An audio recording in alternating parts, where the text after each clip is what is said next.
नमस्कार, आप देख रहे हैं कालचक्र। मैं हूं आपके साथ अंजलि आनंद और मेरे साथ हैं प्रश्न कुंडली विशेषज्ञ पंडित सुरेश पांडे जी। बहुत बहुत स्वागत है पंडित जी आपका। धन्यवाद। मंगल करेगी श्री सत्यनारायण कथा, हर सुख दिलाएगी सत्यनारायण कथा। जानिए सत्यनारायण कथा के 7 लाभ। जी हाँ, सत्यनारायण कथा के बारे में तो हम सभी को ही पता है, लेकिन क्या इसे घर में कब करना चाहिए, इस कथा को किस दिशा में बैठकर करना चाहिए, इस कथा में किन बातों का ध्यान रखना चाहिए और क्या सावधानियां रखनी चाहिए, यही बताने वाले हैं आज कालचक्र में पंडित सुरेश पांडे जी। क्योंकि सत्यनारायण की कथा से आपको जीवन के 7 सुख, 7 लाभ और 7 लक्ष्य मिल सकते हैं। तो बने रहिए कालचक्र के साथ। इसके अलावा अगर आपका भी कोई सवाल है तो आप हमें फोन कर सकते हैं। हमारा नंबर है 0120-665-2415। तो पंडित जी, ये अक्सर जब भी मैं सुनती हूँ और मुझे लगता है हमारे दर्शक भी सुनते होंगे सत्यनारायण भगवान के बारे में, तो ये मन में सवाल उठता है, आखिर कौन है सत्यनारायण भगवान और कहां से शुरू हुई है ये कथा, जरा हमारे दर्शकों को बताएं।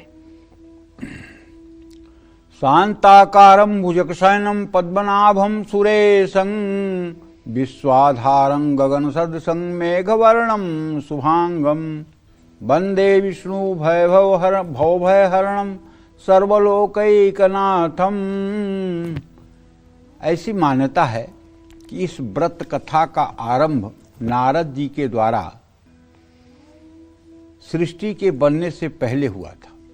एक बार नारद जी ने भगवान श्री हरि विष्णु के उनके चतुर्भुज रूप के दर्शनों की प्रार्थना की। तब भगवान श्री हरि विष्णु ने उन्हें अपना चतुर्भुज रूप दिखाया, जिसमें वो सौम्य भाव में मौजूद थे। नारद जी ने जब श्री हरि से प्रार्थना की कि वह इस रूप में अपने 8 स्वरूप को दिखाएं, तो भगवान श्री हरि ने अपने 8 भावों के साथ नारद जी को चतुर्भुज रूप में दर्शन दिए। तब नारद जी के मुंह से नारायण नारायण के बजाय उस समय निकला सत्य सत्य। इसी के बाद से जब सृष्टि बनी, तब नारद जी ने मनुष्यों को सत्यनारायण व्रत कथा बताई। सत्य को नारायण से जोड़ा।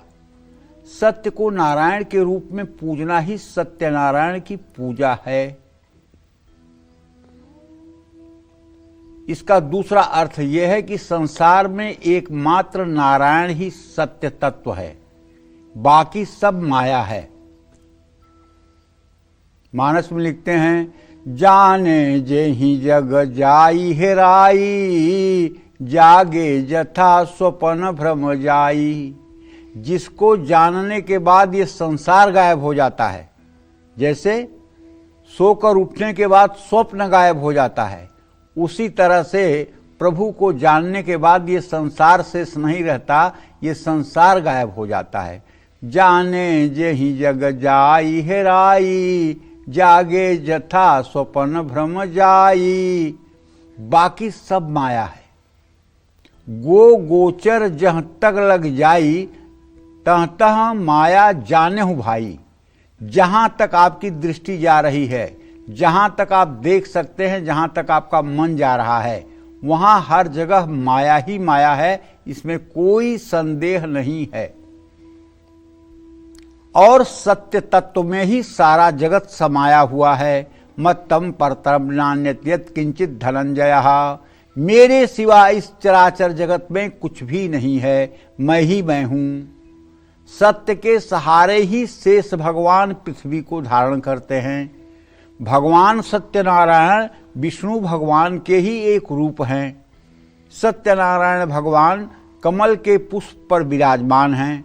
उनके 4 हाथ हैं, 2 हाथ कंधों से ऊपर उठे हुए हैं, दाहिने हाथ में चक्र है, बाएं हाथ में शंख है और नीचे के दाहिने हाथ में गदा है कौमुद की और बाएं हाथ में कमल का फूल है। तो ये आशीर्वाद की मुद्रा में भी है। सत्यनारायण भगवान का चतुर्भुज स्वरूप है। सत्यनारायण देव यज्ञैव निशामुखे। इनका केवल चिंतन और स्मरण करने से रोग शोक से व्यक्ति को मुक्ति मिल जाती है।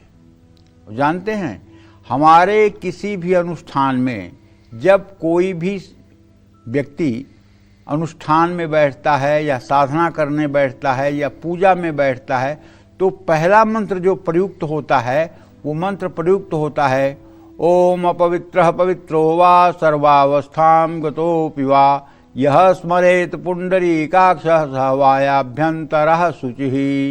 क्योंकि बाहर के अंगों को तो हम स्नान करके पवित्र कर लेते हैं, लेकिन अंदर जहाँ मलमूत्र बन रहा है, जहाँ हर समय गंदगी बन रही है, वहाँ को हम कैसे पवित्र करें?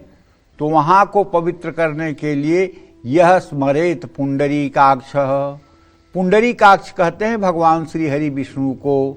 जब इनका स्मरण हृदय में होता है तो भीतर बाहर दोनों जगह पवित्रता हो जाती है। कैसा भी व्यक्ति अपवित्र अवस्था में हो, अगर वो अपने हृदय में भगवान श्री हरि विष्णु का चतुर्भुज रूप ध्यान कर ले तो मैं दावे के साथ कह सकता हूँ वो सब प्रकार की पूजा करने के योग्य हो जाएगा। और चाहे वो संगम में नहा ले, चाहे त्रिवेणी में नहा ले, लेकिन अगर भगवान विष्णु का ध्यान नहीं कर रहा है तो वो अंदर से पवित्र नहीं माना जाएगा। ये शास्त्रों का वचन है। इसलिए भगवान श्री हरि विष्णु के स्वरूप का मन में ध्यान चिंतन का अभ्यास करना चाहिए। ये सभी सनातनी के लिए आवश्यक है। जय मां विंध्यवासिनी। तो चलिए आगे भी चर्चा करेंगे, उसके पहले जान लेते हैं मेष राशि का राशिफल।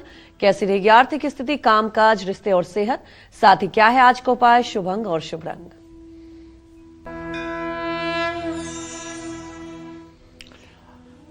देखिए, मेष राशि के जातकों को बताना चाहूंगा कि आपके धन भाव का स्वामी शुक्र अभी अस्त हुआ पड़ा है और वो इस समय बुध सूर्य मंगल के साथ मकर राशि में गोचर कर रहा है। यद्यपि वो मेष के नवमांश में है, लेकिन फिर भी मैं ये कहूँगा कि अगर कहीं पैसा लगाने में आपके रिस्क है तो उससे आपको बचना चाहिए। जोखिम भरे निवेश करने से आज आपको बचना चाहिए। आज कोई काम आपको योजना बनाकर करना चाहिए। दोस्तों के साथ समय बिताने का सौभाग्य मिलेगा। जरूरत से ज़्यादा काम स्वास्थ्य को बिगाड़ सकता है। आज संभल कर बातचीत करें, गुस्सा न करें। किसी धर्म स्थान में केला दान करें। शुभ अंक आपके लिए 8 है। शुभ रंग आपके लिए मैरून है। जय मां विंध्यवासिनी। तो आगे सत्यनारायण कथा के बारे में पंडित जी से और जानेंगे, लेकिन उसके पहले हमारे एक दर्शक जुड़ चुके हैं जालंधर से। अश्विनी, आप सवाल पूछ सकते हैं। हेलो। हाँ बोलिए। पंडित जी, मेरा नाम अश्विनी कुमार है। मैं अपने बेटे के बारे में पूछना है। मेरे बेटे का जन्म तारीख 27 फरवरी 1999 है और सुबह का टाइम 9 बजे है जी। ये कनाडा में रहता है। ये पुलिस की नौकरी में अप्लाई कर रहा है इसको, और इसका भविष्य कैसा रहेगा? देखिए, आपके पुत्र भाव का स्वामी हुआ सूर्य और उससे द्वितीय सप्तम के स्वामी बुध शनि हुए। बुध शनि का बृहस्पति के साथ इस साल नहीं हो रहा है।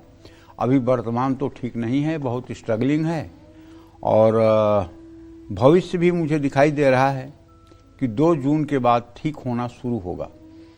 2 जून 2026 के बाद समय में सुधार की संभावना शुरू होगी। लेकिन अभी वर्तमान बहुत बच्चा स्ट्रेस में है, बहुत तनाव में है।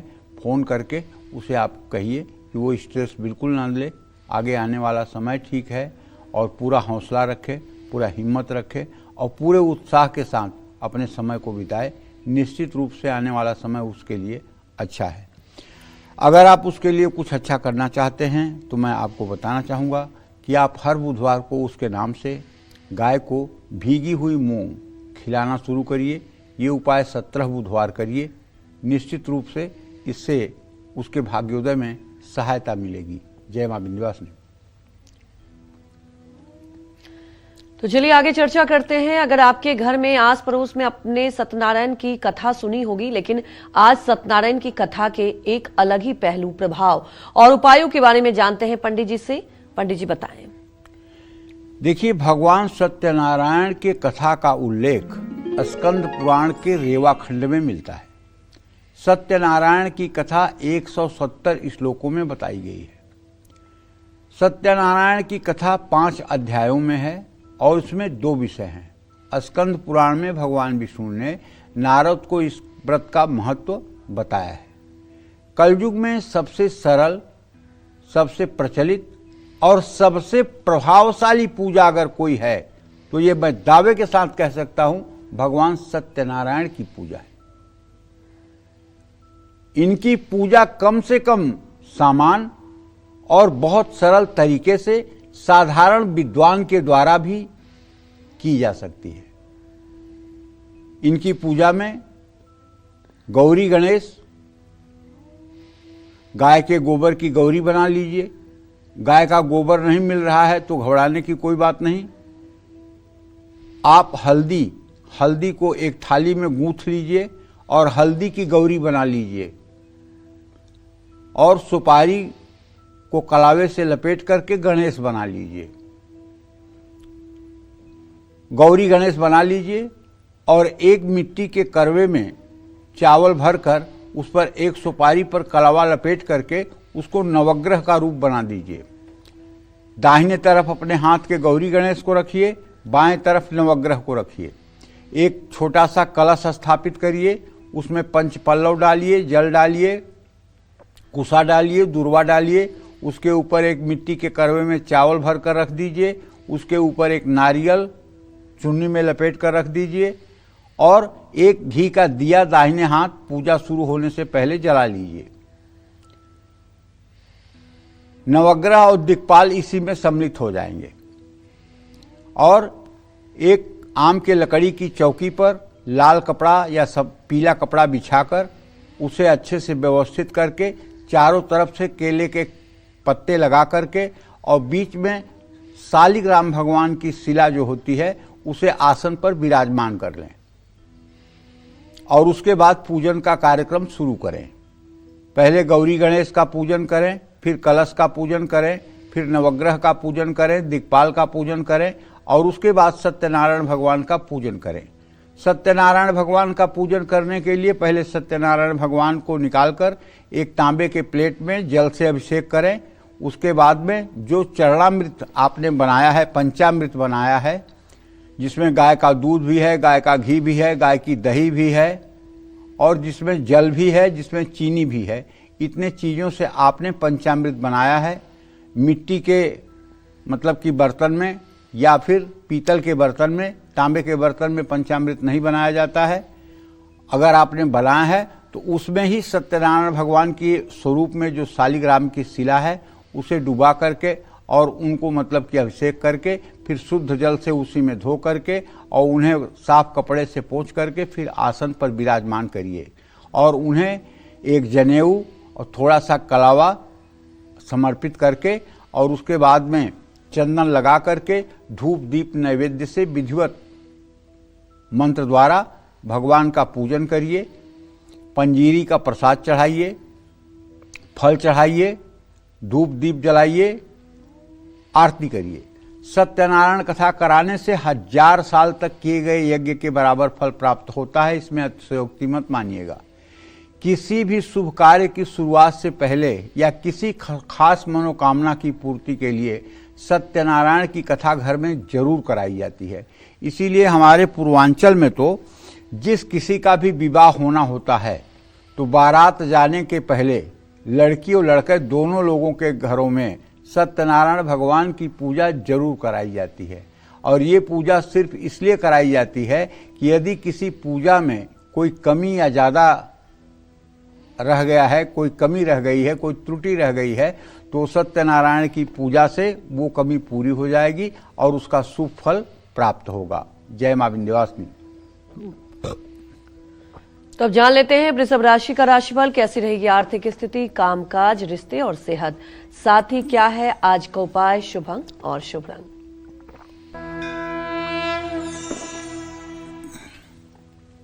देखिए, आपका राशि स्वामी शुक्र इस समय अस्त हुआ पड़ा है। आपके धन भाव का भी स्वामी इस समय अस्त हुआ पड़ा है। आप यदि वृषभ राशि के जातक हैं तो मैं आपसे कहना चाहूँगा, आप अपना बजट देख करके संभल कर खर्च करें, किसी के उकसावे में आकर के बहुत ज़्यादा उत्साहित होकर के अपना बजट न बिगाड़ें। काम को लेकर के आपका सम्मान बढ़ेगा। अपनों के साथ गलतफहमी से बचने की कोशिश करिए। स्वास्थ्य अच्छा रहेगा। दूसरों की बातों से ज़्यादा प्रभावित ना हों। आज दुर्गा सप्तशती का हो सके तो पाठ करें। शुभ अंक आपके लिए 3 है। शुभ रंग आपके लिए नेवी ब्लू है। जय मां विंध्यवासिनी। तो हमारी एक दर्शक सुनीता दिल्ली से जुड़ चुकी हैं। सुनीता, आप सवाल पूछ सकती हैं। सुनीता, आप सवाल पूछ सकती हैं पंडित जी से। तो सुनीता की आवाज हम तक नहीं आ पा रही है, तो आगे चर्चा को करते हैं और सत्यनारायण कथा के बारे में और सी बातें पंडित जी से जानते हैं। तो सत्यनारायण की कथा से कौन से लाभ आपको मिल सकते हैं? कौन से 7 चमत्कार इस कथा को सुनने से, पढ़ने से आपको मिल सकते हैं, ये जान लेते हैं। बताएं पंडित जी। देखिए, सत्यनारायण भगवान के कथा का चमत्कार अंकों में गिनना ये बहुत सरासर अन्याय होगा। क्यों? इस चराचर जगत में कोई ऐसा कार्य नहीं है जो सत्यनारायण भगवान के कथा श्रवण से पूरा न होने वाला हो, और कोई ऐसा दुर्भाग्य नहीं है जो इस कथा के बाद टिक सके। अब रही बात 7 शब्द का प्रयोग हुआ है कि 7 लाभ। 7 शब्द का प्रयोग ये हुआ है कि मनुष्य के शरीर में 7 ही चक्र हैं। 7 चक्र माने मूलाधार, स्वाधिष्ठान, मणिपूरक, अनाहत, विशुद्धि, आज्ञा, सहस्रार। इन्हीं 7 चक्रों में पूरा शरीर है। और श्रीमद् भगवत गीता में 700 श्लोक हैं। श्री रामचरितमानस में 7 कांड हैं। इसलिए 7 शब्द जो है ये अपने आप में बहुत अपरिमित है। यहां तक कि सुग्रीव ने भी जब श्री राम से एक बाण में ताल के पेड़ों को काटने के लिए कहा था तो 7 ही ताल के पेड़ों को काटने के लिए कहा था। और भगवान कृष्ण भी जब बैलों को नाथ रहे थे तो 7 ही बैल थे, 8वां नहीं था। तो 7 अपने आप में संपूर्ण सृष्टि को अपने अंदर समाये हुए है। 7 अगर कह दिया तो समझ लो संपूर्ण विश्व के बारे में बात कर रहे हैं। सत्यनारायण भगवान के श्रद्धा से पूजन अर्चन करने से कोई मनोकामना अधूरी नहीं रह सकती। बशर्ते आजकल एक नया ट्रेंड चला हुआ है। नया ट्रेंड ये चला है कि लोग अपने आप से ही सत्यनारायण भगवान की पूजा कर ले रहे हैं। मैं तो नहीं कहता कि ये बुरी बात है, लेकिन मैं जरूर कहता हूं कि ये पूजा का पूर्ण रूप में फल नहीं है। पूजा का फल होता है दान। पूजा का फल होता है अधिक लोगों तक उसका श्रवण। सत्यनारायण भगवान की पूजा करें, वो आप अपने अड़ोसियों पड़ोसियों को, इष्ट मित्रों को न बुलाएं तो पूजा अधूरी है। जितने अधिक लोग सत्यनारायण भगवान का पूजन में सम्मिलित होंगे उतना अधिक पूजा आपके लिए फलदायी होगी, क्योंकि आपको वो पुण्य मिलेगा। दूसरी बात, जो वैदिक वेद पाठी ब्राह्मण आपके यहाँ सत्यनारायण भगवान का पूजन करेंगे और वेद मंत्रों का उच्चारण करेंगे, क्योंकि आप सत्यनारायण भगवान की पूजा तो पढ़ लेंगे, लेकिन आप स्वस्तिवाचन कैसे करेंगे? आप शांति पाठ कैसे करेंगे? आप भगवान के हर मंत्रों से उनकी पूजा कैसे करेंगे? केवल सत्यनारायण भगवान की पोथी पढ़ लेना सत्यनारायण भगवान की पूजा नहीं है। उसमें तो कथा महात्म बताया गया है कि एक ब्राह्मण था, वो भीख मांगता था, तो फिर उसने कथा शुरू कर दी तो उसके पास सब प्रसन्नता आ गई। एक लकड़हारा उसके साथ जाता था, तो लकड़हारे ने जब देखा तो लकड़हारे ने मतलब कि पूजा की तो लकड़हारा संपन्न हो गया। तो एक बनिया ने जाकर के संकल्प किया कि मेरे पास संतान नहीं है, अगर संतान होगी तो मैं भी पूजा कराऊंगा। तो फिर उस बनिया को एक कन्या पैदा हुई और कन्या के विवाह के समय तक वो पूजा भूल गया। और जब उसके बाद दामाद के साथ व्यापार करने गया तो नाव सहित वणिक जो है लुप्त हो गया, एक कारागार में चला गया। फिर उसकी पत्नी ने यहाँ संकल्प किया तो वो कारागार से मुक्त हुए। फिर अधूरे पर पूजा छोड़ करके दोनों माँ बेटी जो है नदी के किनारे भाग कर गई, तो यहाँ मतलब कि दोनों अलक्षित हो गए। तो कहने का मतलब वो तो पूरा महात्मा है, व्रत कथा नहीं है, महात्मा है। सत्यनारायण व्रत कथा का महात्मा है और वही महात्मा सुनाया जाता है। सत्यनारायण का व्रत कथा जो है वो तो सत्यनारायण भगवान के षोडशोपचार पूजन में सन्निहित है। तो इसलिए ज़्यादा से ज़्यादा लोग सत्यनारायण भगवान की पूजा में आएँ, ज़्यादा से ज़्यादा लोगों के पास पंजीरी पहुँचे, ज़्यादा से ज़्यादा लोगों के पास चरणामृत पहुँचे, ज़्यादा से ज़्यादा लोगों के पास आरती पहुँचे। और जानते हैं, आप तो कथा कर रहे हैं, आपको पुण्य मिलेगा ही। उसमें जो लोग कथा सुनने आएंगे वो अपने श्रद्धा से 10, 20, 25 रुपया जो भी मतलब कि जो है भगवान की चौकी पर अर्पित करेंगे, उसका फल उन्हें भी मिलेगा और उतना ही फल मिलेगा जितना आपको मिल रहा है। और अकेले आपने गुम कर लिया और मतलब हो गई पूजा, ये कोई पूजा नहीं है। सत्यनारायण भगवान की पूजा अपने बंधु बांधवों के साथ करना चाहिए, ऐसा शास्त्रों में कहा गया है। और सत्यनारायण की पूजा करने के बाद दुर्भाग्य नाम की कोई चीज टिक ही नहीं सकती है। जहां प्रभु ही आ गए वहां फिर आप बताओ ना दुर्भाग्य कहां से आएगा। जहां सूरज रहेगा वहां अंधेरा कैसे होगा।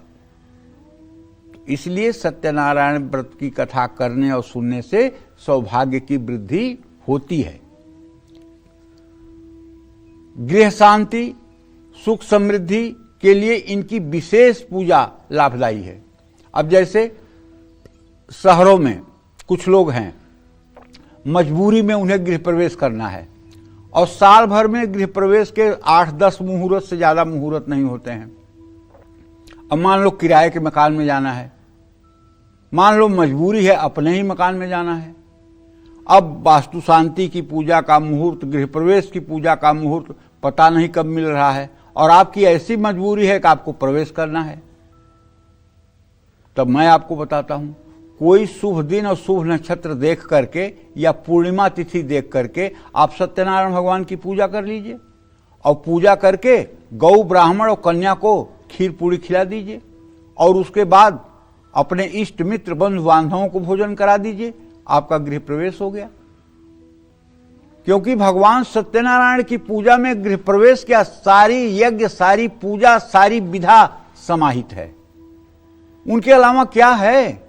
मत्तम परतरम नान्यत यद किंचित धनंजयः। उनके सिवाय इस चराचर जगत में एक तृण भी कुछ नहीं है। जहां है वहां वो ही वो हैं। सिय राम मैं सब जग जानी, करहूं प्रणाम जोरी जुग पानी।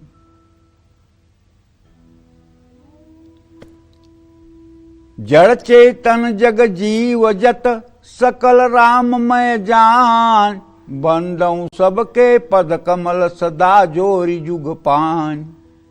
चाहे सिय राम कह लीजिए, चाहे राम जी को कह लीजिए, संपूर्ण चराचर जगत इन्हीं का स्वरूप है और यही श्री हरि नारायण के स्वरूप हैं।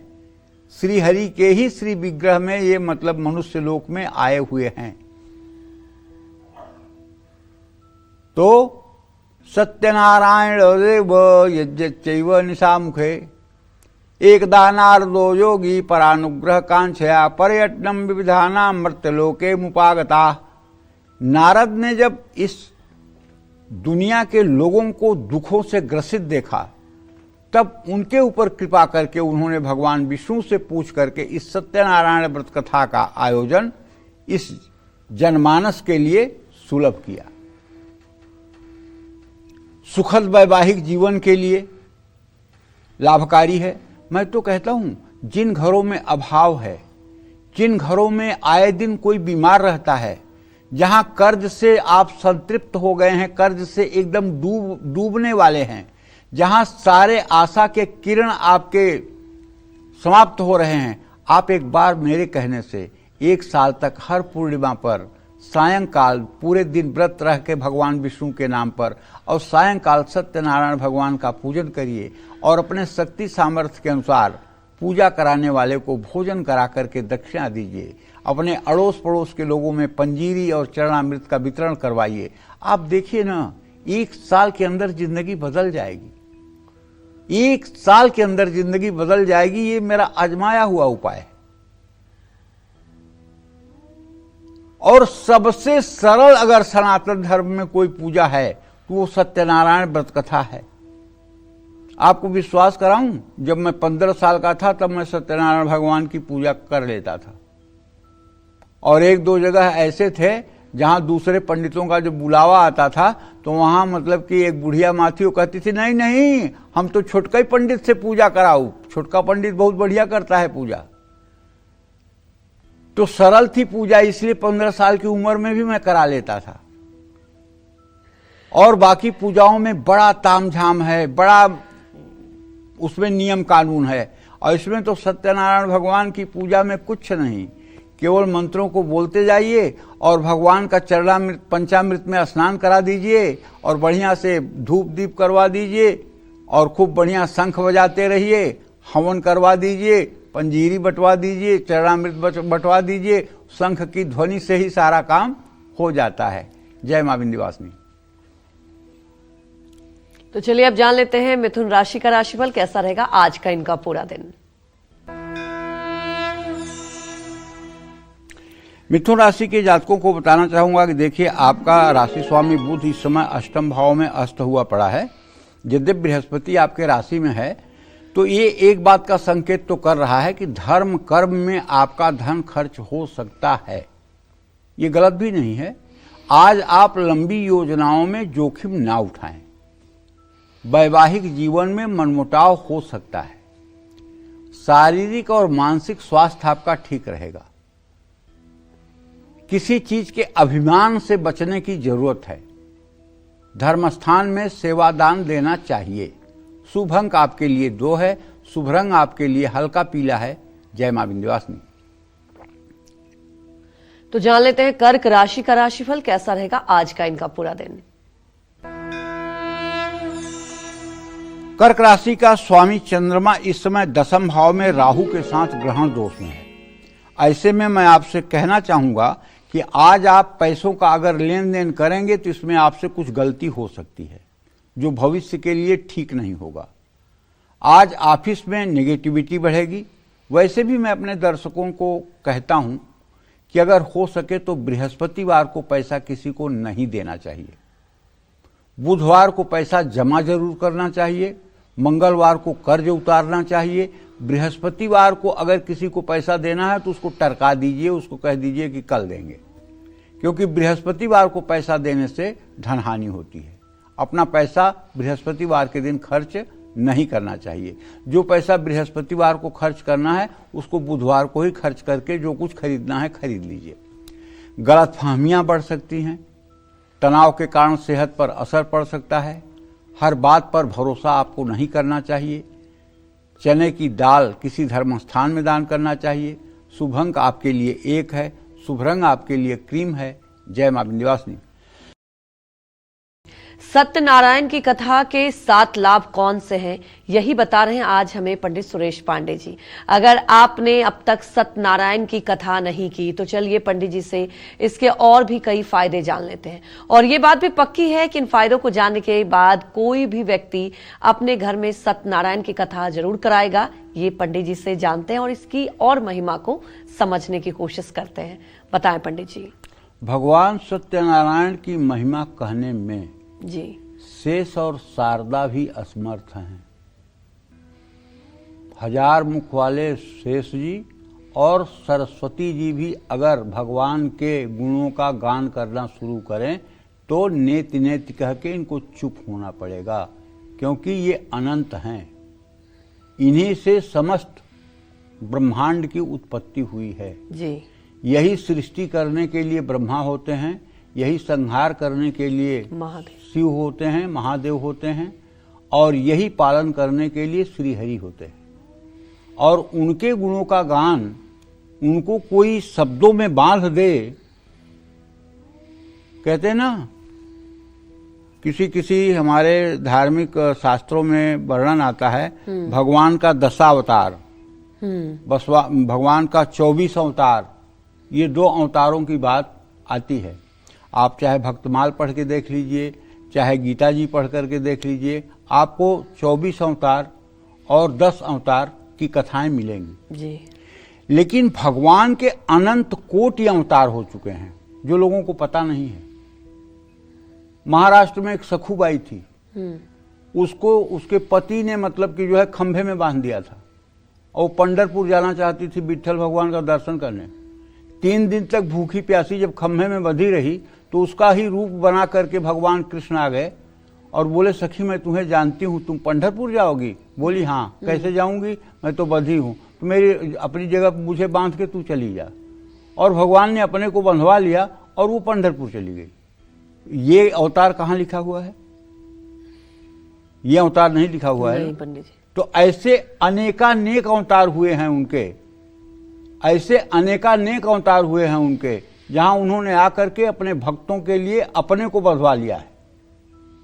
इसलिए हो सकता है कि कोई वैज्ञानिक पृथ्वी के सारे धूल के कणों को गिन ले, ये हो सकता है, जबकि ये आश्चर्य की बात और नामुमकिन है, लेकिन हो सकता है गिन ले। लेकिन भगवान के अनंत कोटि अवतार हैं, उसको कोई नहीं गिन सकता। और भगवान के प्रभाव को कोई ठीक ठीक से कह नहीं सकता जी। जिसने जहां से देखा है उसने वही कह दिया है। और जितने धर्म संप्रदाय पंथ मजहब दिखाई दे रहे हैं सब एक ही भगवान के बदले हुए रूप हैं। जैसे बिजली आती है तो यहां लाइट जला रही है, यहां कैमरा चला रही है, यहां माइक चला रही है, बिजली तो वही है, बिजली नहीं बदली है। उसी तरह से चाहे कोई क्रिश्चियनिटी को मान रहा है, चाहे कोई इस्लाम को मान रहा है, चाहे कोई बौद्ध धर्म को मान रहा है, चाहे कोई सिख धर्म को मान रहा है, तत्व एक ही है जी। वो ईश्वर एक ही तत्व है, वही हर जगह है। उपकरण के हिसाब से, एसी से ठंडी हवा, हीटर से गर्म हवा, तो जैसा आपने माना है उसके अनुरूप आपको फल मिल रहा है। ईश्वर एक ही है, ईश्वर 2 नहीं है। जो अज्ञानी लोग हैं वो ईश्वर में भेद करते हैं, और जो ज्ञानी लोग हैं जिन्हें तत्वबोध है वो सब में ईश्वर को देखते हैं, किसी को ऊंचा नीचा नहीं करते हैं, सब में एक ही ईश्वर रमा हुआ है। अब कनॉट प्लेस जाना है, कोई कस्तूरबा गांधी मार्ग से जाए और कोई दीनदयाल मार्ग से जाए, कोई पश्चिम से आए, कोई पूरब से आए, जाना कनॉट प्लेस से ही सबको है ना।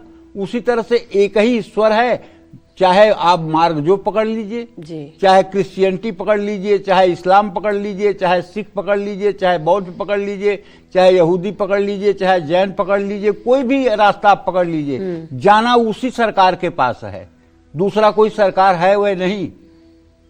इसलिए अनंत फल है प्रभु के समर्पण का, अनंत फल है इनके पूजा का, अनंत अनंत जिसकी कोई सीमा नहीं। तो ऐसे में सत्यनारायण की कथा करने से दुर्भाग्य का सद्य अंत होता है। दुर्भाग्य नाम की कोई चीज बच ही नहीं सकती है, दावे के साथ कहता हूं। 12 पूर्णिमा जिस घर में सत्यनारायण भगवान की कथा हो जाए, उस घर के पितर दूध पीते हुए स्वर्ग में आनंद करने लगते हैं। आपको पता है, आप अगर प्रेत बाधा, पितर बाधा, भूत प्रेत, नजर, जादू, टोने से परेशान हैं, वो आपके घर में वास्तु दोष है, कलह, बीमारियां, कर्जा से एकदम ग्रस्त हो गए हैं, जीवन जीने की इच्छा नहीं है, तो आप सत्यनारायण भगवान का पूजन करके देखिए। सत्यनारायण की कथा कराने से पूर्वजों को भी शांति मिलती है, सत्यनारायण की कथा से सुख, समृद्धि, यश, कीर्ति की प्राप्ति होती है, उत्तम संतान की प्राप्ति होती है। और सत्यनारायण भगवान के लिए पूर्णिमा के पूरे दिन व्रत करना चाहिए। गाय को, ब्राह्मण को, कन्या को खीर पूरी खिलाना चाहिए। हो सके तो अपने अड़ोस पड़ोस के लोगों को भी भोजन कराना चाहिए, नहीं तो कम से कम बढ़िया पंजीरी का प्रसाद और पंचामृत तो जरूर बंटवाना चाहिए। जो लोग इस कथा को ध्यान पूर्वक श्रद्धा से करते हैं और अपने मन पर नियंत्रण स्थापित करने की कोशिश करते हैं, उनके मन पर स्वतः नियंत्रण हो जाता है। सत्यनारायण के पाठ से निर्धन व्यक्ति भी धनी हो जाता है, जिज्ञासु व्यक्ति बुद्धिमान हो जाता है, भयभीत व्यक्ति को अभय की प्राप्ति होती है। सत्यनारायण की कथा से कारोबार में समृद्धि आती है और हर तरह से लाभ मिलता है। सत्यनारायण व्रत कथा करने से व्यक्ति का परलोक भी सुधर जाता है। ऐसा व्यक्ति मरने के बाद अच्छे लोगों को जाता है। उसे यमदूत पकड़ने नहीं आते हैं, बल्कि उसे भगवान के पार्षद लेने आते हैं। इसलिए मेरा अपने हर दर्शकों से आग्रह है कि ये पूजा बहुत खर्चीली नहीं है। अगर इस पूजा को करने का आप 12 महीने संकल्प कर लें तो 1000-1500 रुपए में ये पूजा हो जाती है बहुत अच्छे से। और हर पूर्णिमा के दिन व्रत करके उत्साह पूर्वक अगर ये पूजा आप करें तो 1 साल के अंदर ही आपका जीवन बदल सकता है, इसमें कोई संदेह नहीं है। जय मां विंध्यवासिनी। तो आगे जान लेते हैं सिंह राशि का राशिफल कैसा रहेगा आज का इनका पूरा दिन।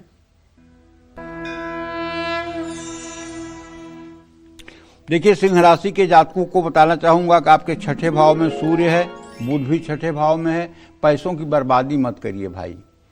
नौकरी में अपने गुप्त शत्रुओं से सावधान रहिए। जीवन साथी के साथ सुकून भरा समय व्यतीत होगा। किसी की सेहत पर धन खर्च होगा। खुद को समय दें, दूसरों पर ज़्यादा ध्यान न दें। गाय को मीठी रोटी खिलाएं।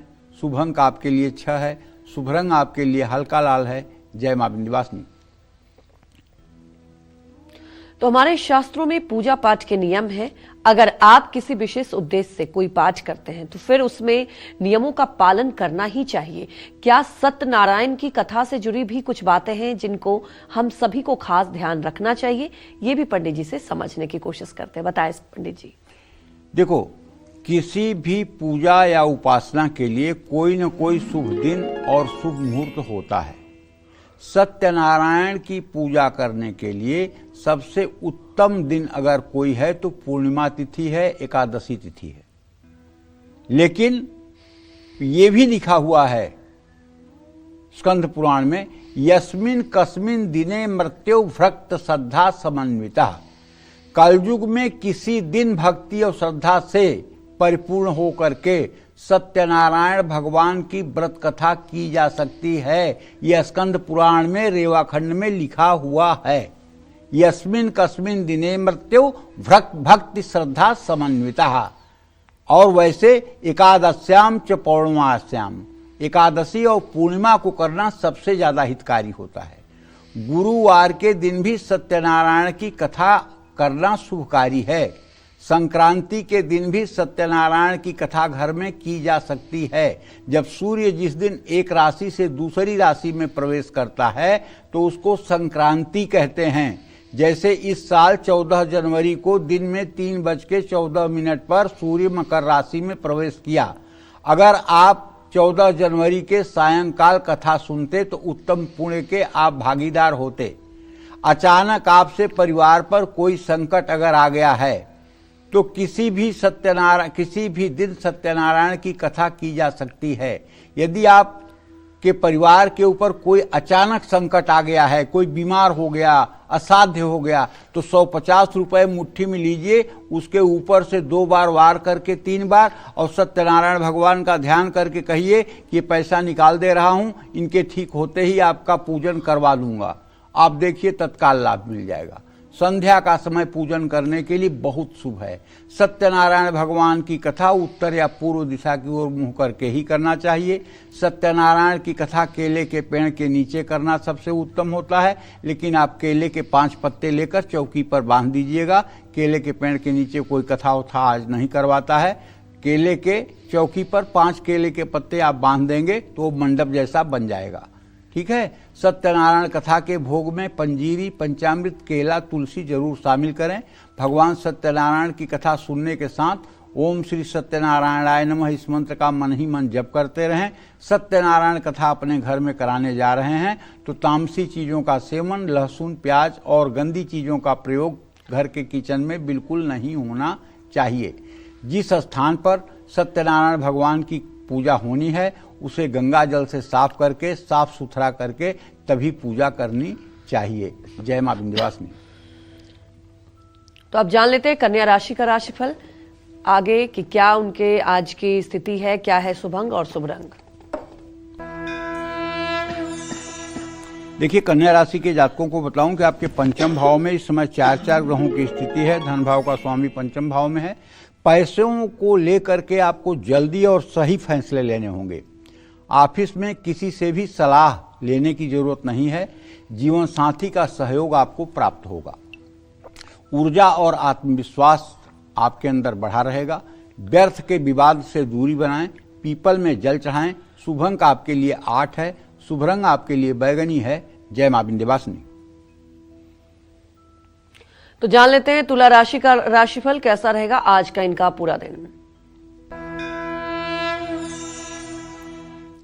तुला राशि के जातकों को बताना चाहूंगा कि आपके केंद्र में चतुर्थ भाव में और दसम भाव में, दसम में तो कोई ग्रह नहीं है, लेकिन चतुर्थ भाव में मंगल, सूर्य, बुध, शुक्र की स्थिति है। पंचम में चंद्र, राहु है। छठे भाव में आपके शनिदेव हैं और आपके भाग्य स्थान में बृहस्पति हैं। पुराना निवेश अगर आपने कहीं किया है प्रॉपर्टी में या शेयर बाजार में, कमोडिटी में, तो उससे आपको लाभ मिल सकता है। आज कोई काम अधूरा छूट सकता है। सगे संबंधियों पर आंख मूंद कर भरोसा न करें। जीवन साथी की सेहत का ध्यान रखना होगा। आज संभल कर यात्रा करें। माँ लक्ष्मी को गुलाब के फूलों की माला अर्पित करें। शुभ अंक आपके लिए 3 है। शुभ रंग आपके लिए बैगनी है। जय मां विंध्यवासिनी। सत्यनारायण की कथा का क्या आखिर महत्व है, इसके क्या फायदे हैं, ये तो आपको पंडित जी ने बता दिए। लेकिन अगर आप भी अपने घर में ये कथा करना चाहते हैं तो इसकी विधि क्या है, इसका पाठ किस तरह से किया जाना चाहिए, ये जान लेते हैं पंडित जी से। बताएं पंडित जी। देखिए, कैसे करें घर में सत्यनारायण की कथा, अब ये मैं आपको बताता हूं। घर के ब्रह्मस्थान पर केले के पत्तों से मंडप बनाएं। चौकी पर आम की लकड़ी की चौकी हो या चंदन की लकड़ी की चौकी हो। अगर ये दोनों चौकी नहीं है तो चंदन थोड़ा सा घिस करके और उसका चौकी के ऊपर लेप करके, फिर पीला कपड़ा उसके ऊपर बांध करके, फिर उसके चारों पाए में 4 केले के पत्ते बांध करके और ऊपर से चारों पत्तों को एक करके बांध करके और एक बढ़िया चौकी बना लीजिए। और सत्यनारायण का जो विग्रह है वो शालिग्राम की मूर्ति है। उस विग्रह को, उस चित्र की स्थापना मंडप के अंदर कर दीजिए। कलश और दीपक की भी स्थापना करिए। सबसे पहले गौरी गणेश और कलश का पूजन करने के बाद नवग्रह का पूजन करिए, दिक्पाल का पूजन करिए। इसके बाद हाथ में अक्षत फूल लेकर के भगवान सत्यनारायण का ध्यान करिए। ओम शांताकारं भुजगशयनं पद्मनाभं सुरेशं विश्वाधारं गगनसदृशं मेघवर्णं शुभांगं लक्ष्मीकांतं कमलनयनं योगविद्यानगम्यं वंदे विष्णु भवभयहरणं सर्वलोकैकनाथम्। अब भगवान का आवाहन करें। भगवान को बैठने के लिए पीले चावल का आसन दें। जल से भगवान के पैर धुलाएं और अर्घ दें। मैं तो कहता हूं कि होता क्या है वो आप जानिए। जल से पहले शालिग्राम की शिला का स्नान करा के, बाद में उसी शालिग्राम की शिला को पंचामृत में डुबो करके और फिर जल से स्नान करा के और फिर उनको साफ कपड़े से पोंछ करके आसन पर विराजमान कराया जाता है। इसके बाद भगवान का मतलब कि वही जो पंचामृत है उससे स्नान कराने के बाद फिर से भगवान सत्यनारायण को शुद्ध जल से स्नान कराने के बाद वस्त्र के रूप में कलावा अर्पित करके, जनेऊ अर्पित करके, चंदन, चावल, फूल, तुलसी दल, पंजीरी, दुर्वा अर्पित करके उन्हें स्थापित कर दीजिए। इसके बाद भगवान को धूप दीप दिखाकर मिठाई फल अर्पित कर सकते हैं या जो भी आपके पास पूजन उपचार हो। भगवान को पान का पत्ता और सुपारी जरूर चढ़ाइएगा। तांबूलम मुखभूषणम। पूजा से पहले कुछ दक्षिणा भी अर्पित करिएगा। इसके बाद व्रत कथा सुनिएगा और 5 बार शंख ध्वनि होगी और आरती करिएगा। इसके बाद फल और प्रसाद का वितरण करिएगा। जय मां विंध्यवासिनी। तो चलिए अब जान लेते हैं वृश्चिक राशि का राशिफल कैसा रहेगा आज का इनका पूरा दिन। वृश्चिक राशि के जातकों को बताना चाहूंगा कि आपके चतुर्थ भाव में चंद्र राहु है और उसका स्वामी है शनि जो पंचम में बैठा हुआ है। आज अगर किसी प्रॉपर्टी का टोकन मनी आप देना चाहते हैं तो दे सकते हैं। काम को लेकर के नई योजनाएं बनेंगी। आज अपनों से ज़्यादा उम्मीद न रखें। तनाव के कारण सेहत प्रभावित होगी। आज गुस्सा और अहंकार से बचें। आज शिवलिंग पर जलाभिषेक करें। शुभ अंक आपके लिए 3 है। शुभ रंग आपके लिए पीला है। जय मां विंध्यवासिनी। चलिए अब बात कर लेते हैं धनु राशि की। क्या कहता है धनु राशि का राशिफल, कैसा रहेगा आज का इनका पूरा दिन?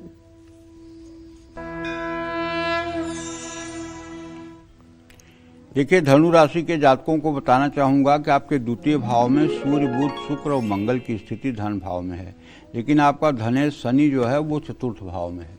फिजूल खर्ची से बचिए भैया और बजट बना करके चलिए, अपनी कार्यशैली में सुधार लाइए और कभी ओवर कॉन्फिडेंस में अभी 2028 मार्च तक मत रहिए। रिश्तों में गलतफहमियां बिल्कुल मत आने दीजिए। ज़्यादा काम के कारण स्ट्रेस बढ़ सकता है। आज कोई भी फैसला सोच समझ कर लीजिए। ओम नमो भगवते वासुदेवाय का यथासंभव मंत्र जप कर लीजिए।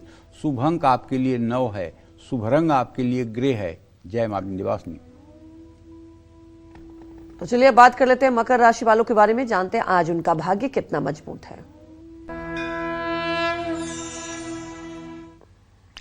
मकर राशि में चतुर्ग्रही योग बन रहा है, ठीक है, और द्वितीय भाव में चंद्रमा राहु के साथ है।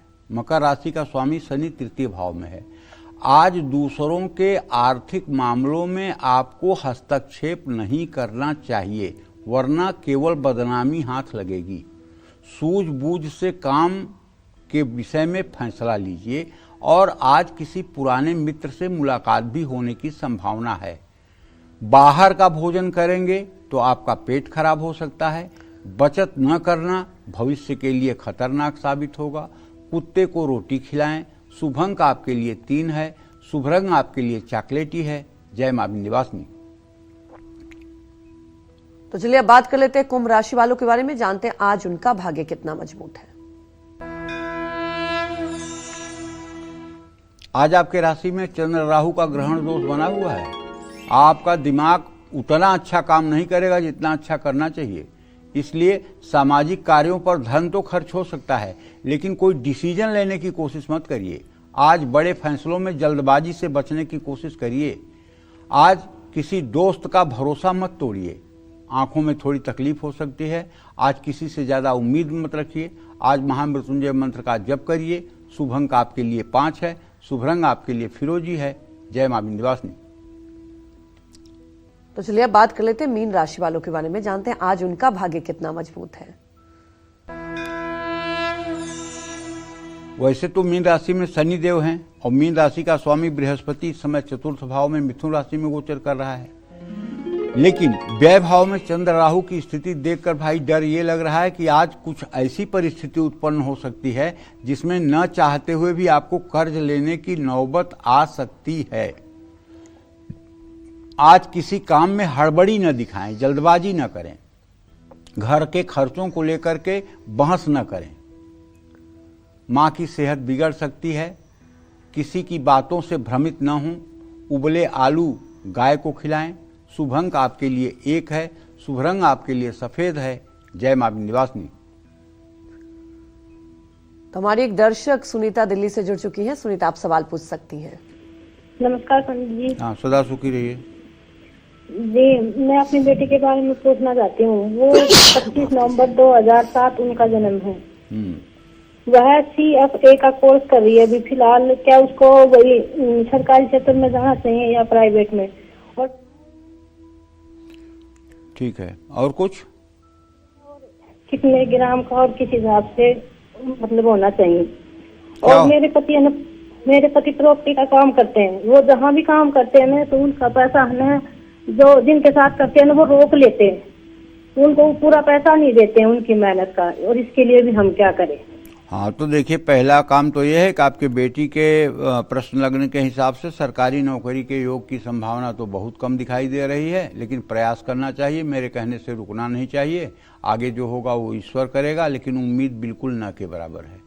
रही बात आपके पति के पैसे रुकने की, तो महारानी ऐसा है कि आजकल ज़माना बड़ा ख़राब है। काम करवाते समय सब बहुत अच्छे से करवा लेते हैं, बाद में पेमेंट करना होता है तो उनका असली चेहरा सामने आ जाता है। ये आपके पति के साथ नहीं, इस प्रोफेशन में काम करने वाले 90% लोगों के साथ ये हो रहा है। आप रोज़ श्री सूक्तम के 16 मंत्रों का सुबह शाम पाठ करना शुरू कर दीजिए। श्री यंत्र की पूजा करना शुरू कर दीजिए। आपके पति का कहीं कोई पैसा नहीं फंसेगा, हर जगह से पेमेंट मिलेगा और उनका काम भी अच्छा चलेगा। आप 16 बार सुबह शाम श्री सूक्तम का पाठ करिए। जय मां विंध्यवासिनी। आज रामलला प्रतिष्ठा दिवस है और ऐसे में पंडित जी से ये जानते हैं कि अगर कोई संपूर्ण रामायण पाठ का पुण्य फल पाना चाहता है तो उसे कौन सा चमत्कारी श्लोक का पाठ करना चाहिए। आइए जान लेते हैं, बताएं पंडित जी। नीलांबुजग श्यामल कोमलांगम सीता समारोपित वाम भागम पाणौ महासायक चारु चापम नमामि रामम रघुवंशनाथम। संपूर्ण रामायण का पाठ अगर आज न कर पाएं तो एक श्लोकी रामायण का पाठ कर दीजिए। रामायण का पाठ काफी बड़ा है, ऐसे में जो लोग हर रोज रामायण नहीं पढ़ सकते हैं उनको आज मैं एक ऐसे श्लोक के बारे में बताने जा रहा हूं जिसके पाठ से संपूर्ण रामायण के पाठ के बराबर फल प्राप्त होता है।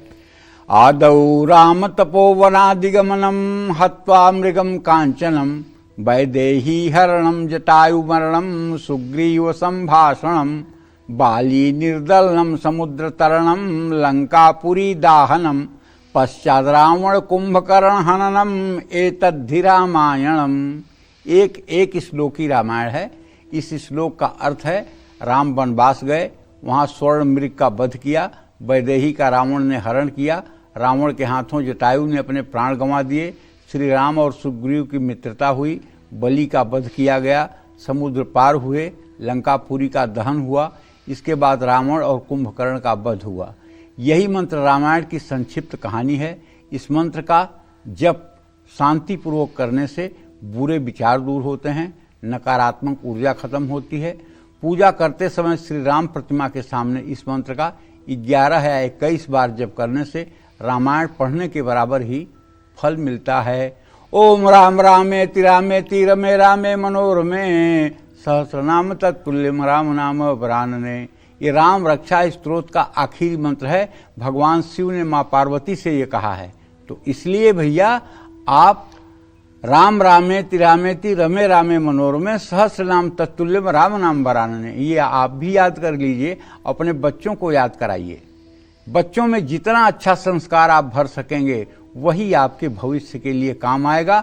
न धन काम आएगा, न दौलत काम आएगा, न शोहरत काम आएगा। बच्चों को जितना अच्छा संस्कार देंगे वही आपके बुढ़ापे में काम आएगा। जय मां विंध्यवासिनी। पंडित जी, हमारे दर्शकों को इतनी महत्वपूर्ण जानकारी दी, आपका बहुत बहुत धन्यवाद। उम्मीद यही करते हैं कि आपको भी आज का हमारा विषय बहुत पसंद आया होगा।